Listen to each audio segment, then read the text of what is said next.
YouTuber turned mass murderer, the Randy Stair mass shooting. Imagine walking into your local supermarket on a typical Wednesday morning, only to be met with the sound of gunshots and the scream of your coworkers. You dive for cover, not knowing if you'll make it out alive. When the dust settles, you find out that the shooter was someone you knew, someone you watched on YouTube, someone who seemed ordinary but was capable of committing such a heinous act of violence. This was the reality for the followers of Randy Stair, also known as Andrew Blaze, on the platform. On June 8, 2017, Stair murdered 3 of his co-workers in a shocking and violent attack at the Weis supermarket in Pennsylvania before turning the gun on himself.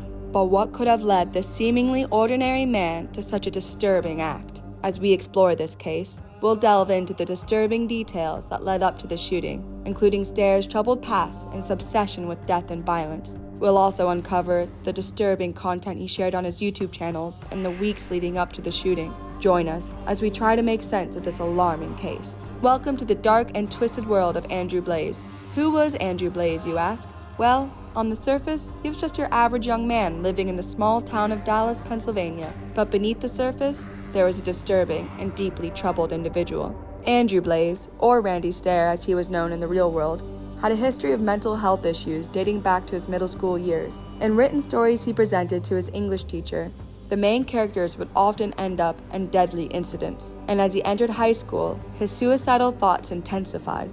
He even contemplated jumping from a skyscraper to his death during a trip to New York with his family. At work, he had even attempted to plant a propane bomb in his boss's desk. Luckily, both the bomb and the case it was in failed to detonate. But it was on the internet where Andrew Blaze truly came alive.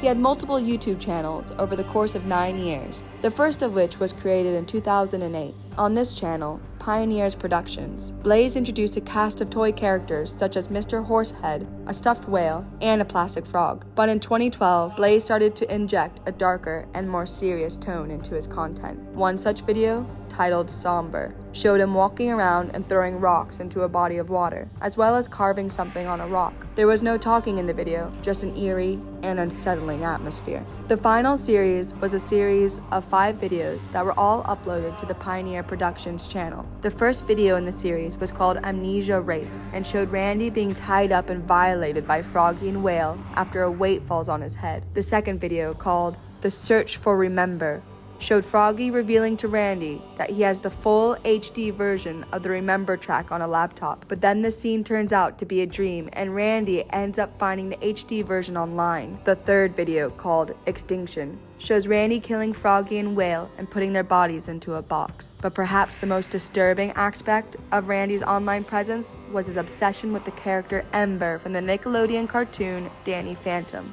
referring to her as his queen. Blaze even created a fictional group of girls based on Ember called Ember's Ghost Squad. Now we come to the darkest chapter of Andrew Blaze's story, the murder. On the dark and fateful night of approximately 11 p.m. June 7, 2017, Randy Stair arrived at the Weis Market grocery store for his late shift, bringing with him a sense of foreboding and malevolence. As he entered the building, he immediately set about barricading the emergency exits in the crew area, effectively trapping his co-workers within the store. After securing all the exits, including locking the automatic doors at the entrance, Stair armed himself with 2 lethal pistol-grip shotguns. He had taken measures to modify his shotguns for maximum destruction, including duct taping the grips and sawing down one of them. He also gave them both names, Mackenzie and Rachel. These modifications and personalizations suggested a level of premeditation and disturbing attachment to the weapons he used in the attack. With a cold and calculating intention, Stair began stalking the aisles of the store, his footsteps echoing ominously throughout the empty shelves. 3 of his co-workers fell victim to his brutal attack, and their lives were brutally cut short by the hail of gunfire. Kristen Newell, who had been distracted and listening to music, was the only survivor. She narrowly escaped death when Stair lingered behind her for a few fateful seconds before she turned and walked down another aisle. It was only when Stair began shooting at store merchandise, shattering glass and causing chaos, that Newell became aware of the massacre occurring around her. She fled in terror, ladder to the crew room and desperately called the police, praying for rescue.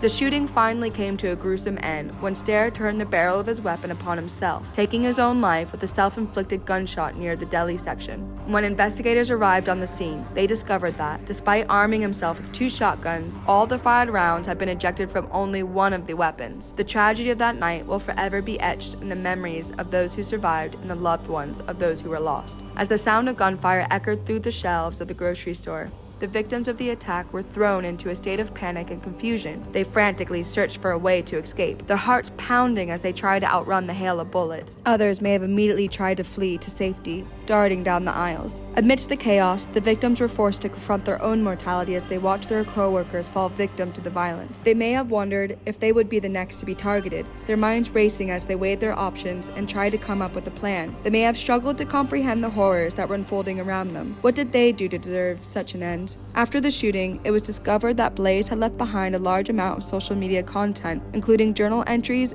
and videos discussing his plans for the massacre. Had even dubbed it the suicide tapes. In these tapes, Blaze revealed his admiration for the Columbine shooters, Eric Harris and Dylan Klebold. He even referred to Waste Market as Columbine High School and wrote that he wished he could have carried out the shooting at his own high school, which had unfortunately been demolished the year he graduated. The investigation into the shooting revealed that Blaze had a deep-seated hatred for his co-workers and the supermarket where he worked. In the days leading up to the shooting, he had posted a series of disturbing messages on social media, including one that said, "I just gotta wait a little bit longer, so my biggest goal is to do as much damage as I can." The Weiss supermarket shooting remains one of the deadliest mass shootings in Pennsylvania history. And as you watch this video, just remember that there are people out there like Andrew Blaze, living among us, harboring dark and deadly thoughts. Thank you for watching our video on YouTuber turned mass murderer, the insane case of Randy Stair. Don't forget to share this video, like, comment, and subscribe for more chilling tales,